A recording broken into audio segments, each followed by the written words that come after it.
नमस्ते। आजकल के समय में पाचन और पेट की बीमारियां बहुत तेज़ी से बढ़ रही है। खाना खाने के बाद में पेट में हैवी फीलिंग होना, भारी लगना, गैस बन जाना, डकारे आना, सीने में या पेट में जलन होना, इस प्रॉब्लम के लिए लोग बहुत सारे डॉक्टर्स चेंज करते हैं, दवाई लेते हैं, लेकिन एक बहुत इम्पोर्टेंट चीज़ भूल जाते हैं, वो है स्ट्रेस। आज हम चर्चा करेंगे कि स्ट्रेस का इस सब में कितना रोल है और स्ट्रेस रिलीफ से कितना बेनिफिट मिलता है, साइंस उसमें क्या कहता है। अब सबसे बड़ी मुश्किल तब आती है जब हम कोई पेशेंट को बोलते हैं कि भाई आपको जो पेट की बीमारी है उसका कारण स्ट्रेस है, तो पेशेंट को लगता है कि भाई स्ट्रेस से कितना प्रॉब्लम हो सकता है। मैं तो एग्जांपल देता हूँ। एक रिलेटिव थे, उसको जब भी खाना खाने बैठेंगे इतना गैस होगा कि खाना खत्म ही नहीं कर पाएंगे, आधे खाने में उठ जाना पड़ेगा, कोई भी दवाई काम नहीं करती है, सब रिपोर्ट्स नॉर्मल है। वो पेशेंट को जब साइकेट्रिस्ट के पास से जाके स्ट्रेस की मेडिसिन दी और पेशेंट वाज एब्सोल्युटली नॉर्मल। एक और पेशेंट को नी प्रॉब्लम है, रिलेटिव है, नी में घुटने में दर्द जा ही नहीं रहा है, कोई दवाई काम नहीं करती है। अल्टीमेटली पता चला कि स्ट्रेस फैक्टर इसमें इन्वॉल्व था और वो रिलीव करने के बाद में पेशेंट का प्रॉब्लम कंप्लीटली चला गया। ऐसा सभी बीमारी में देखा गया है, गैस में, कॉन्स्टिपेशन में, एसिडिटी में, headache, migraine, joint pain, body एक, इस सभी बीमारी में कई बार स्ट्रेस फैक्टर इतना ज़्यादा होता है कि वो सॉल्व नहीं करोगे तब तक और कोई मेडिसिन काम नहीं करती है। सबसे इम्पोर्टेंट है पेशेंट को एक्सेप्ट करना है कि मेरी बीमारी में मेरा स्ट्रेस का फैक्टर है वो प्रॉब्लम कर रहा है। स्ट्रेस का मतलब ऐसा नहीं कि आप मेंटली बीमार हो, आप मेंटली रिटार्डेड हो, ऐसा नहीं है। स्ट्रेस किसी को भी हो सकता है, स्ट्रेस होना है नॉर्मल चीज़ है। उसके लिए साइकेट्रिस्ट के पास जाना वो कोई गलत चीज़ नहीं है, वो आपकी मेंटल वीकनेस नहीं दिखा रहा है, वो आपकी मेंटल पॉजिटिव एटीट्यूड दिखा रहा है। बहुत टाइम पहले आप सबको याद होगा, दीपिका पादुकोणे को भी मेंटल ब्रेकडाउन हुआ था डिप्रेशन की वजह से, तो उसकी वजह से बाकी भी बीमारी हो सकती है। उसने पब्लिकली एक्सेप्ट किया, मेडिसिन ली और वो सब सही हो गया। तो मेरा कहने का मतलब यही है कि स्ट्रेस है तो उसको एक्सेप्ट करिए और डॉक्टर के पास जाकर उसकी ट्रीटमेंट आप ज़रूर कर सकते हैं। तो स्ट्रेस की वजह से हमारा डाइजेशन की प्रॉब्लम जो आती है, कई बार बॉडी पेन, मसल्स पेन, जोड़े का दर्द, ये सब क्यों होता है? तो बहुत सारे कारण हैं।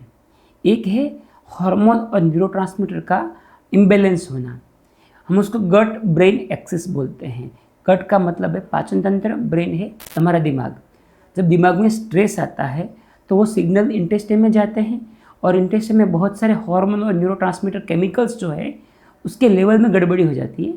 इसकी वजह से पाचन के प्रॉब्लम आते हैं।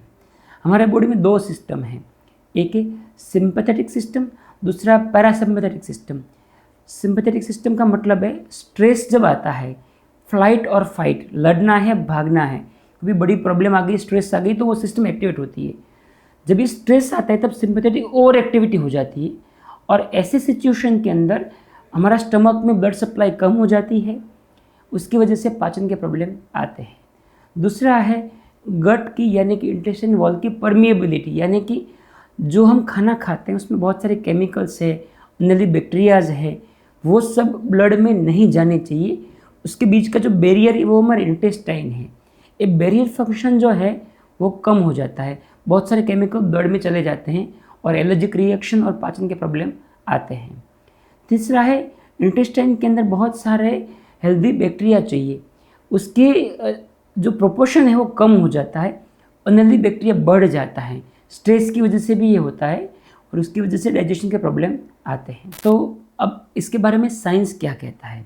डॉक्टर जैकब ने 2021 में माइक्रोबायोम नाम के जर्नल के अंदर एक बहुत अच्छा रिसर्च पब्लिश किया था। वो स्टडी के अनुसार जो भी पेशेंट के अंदर IBS है, डाइजेशन के इश्यूज है, ऐसे पेशेंट में कॉग्निटिव बिहेवियर थेरापी देते हैं। तो सिर्फ अपने बिहेवियर में चेंज करने से भी इस पेशेंट के अंदर डाइजेशन के सिम्टम्स में अच्छा खासा इम्प्रूवमेंट आया, उसके इंटेस्टाइन के अंदर हेल्दी बैक्टीरिया का प्रोपोर्शन बढ़ गया। ऐसे एक नहीं है, बहुत सारे मोर देन 100 स्टडीज़ है कि जहाँ स्ट्रेस फैक्टर दूर करने से, मेडिटेशन से, हिप्नोथेरापी से पाचन के इश्यू में बहुत सारा फर्क पड़ता है। तो आज के जो वीडियो का टेक होम मैसेज मैं ये दे रहा हूँ कि यदि आपको डाइजेशन का प्रॉब्लम है, लंबे समय से सॉल्व नहीं हो रहा है, तो आप इस एंगल को सॉल्व करने की कोशिश करें। आप योगा या प्राणायाम की कोई भी क्लासेस ज्वाइन कर लीजिए या घर पे शुरू करें। रेगुलर एक्सरसाइज शुरू करें। हमने बहुत बार देखा है फैमिली में जब इश्यूज़ होते हैं, हस्बैंड वाइफ के बीच में कॉन्फ्लिक्ट है, घर के अंदर मैरिज हुआ है उसके बाद में सास और बहू के बीच में बहुत बार कॉन्फ्लिक्ट दिखता है। इस सब केस के अंदर उसके डाइजेशन के इश्यू बहुत रैपिडली बढ़ जाते हैं और मेडिसिन से सॉल्व नहीं होते हैं। इसको सॉल्व करने की कोशिश करिए या तो एक्सेप्ट करने की कोशिश करिए।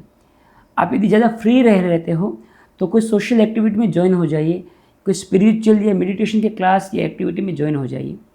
और यदि आपके स्लीप के आवर कम हैं तो 7 या 8 आवर्स की अच्छी क्वालिटी की स्लीप लेने की कोशिश करिए।